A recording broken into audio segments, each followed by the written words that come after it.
Маргааш одоо улсын баяр наадам болъё гэж бодоход ер нь 4 өдөр дангаа аврахтаа үлдсэн байж хахад гайхааргүй шүү. Гайхааргүй хэмжээнд одоо байна.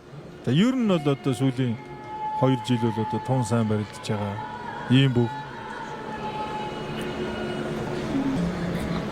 За хоёр баруун гар зүүн гар хоёр за энэ.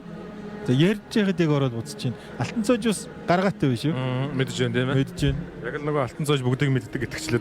За яг л одоо сайхан атга дүүрэн барьцтай байна хоёр бүх. Зангаа аврагын баруун гар бол одоо жоохон тулсгийгээд иргүсэн дээр дардсан.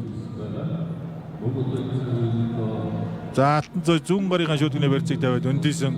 Ангаа аврагын гар бол шүдгний барьцтай байгаа. За татаад баруун суугдана. Сөхөөд явандаа одоо мордно. Шахаж татаад бутсан. За тойроод нэгдэг чи ер нь ахаа шахаж татна гэсэн үг. За хилдэн дээр нь гаргацсан. Хилдээгүй юу тэр хилдээгүй юу гэж хөдгөө ихсэн. За ангаа авраг хилдэн дээр зөрж ишгэлөөд өвдөг шороод улсан. Эндээс тэр баруун өхөлдөн дээр гаргасан. За өхөлдөх михний бол одоо хариулт төгс хариулт энэ.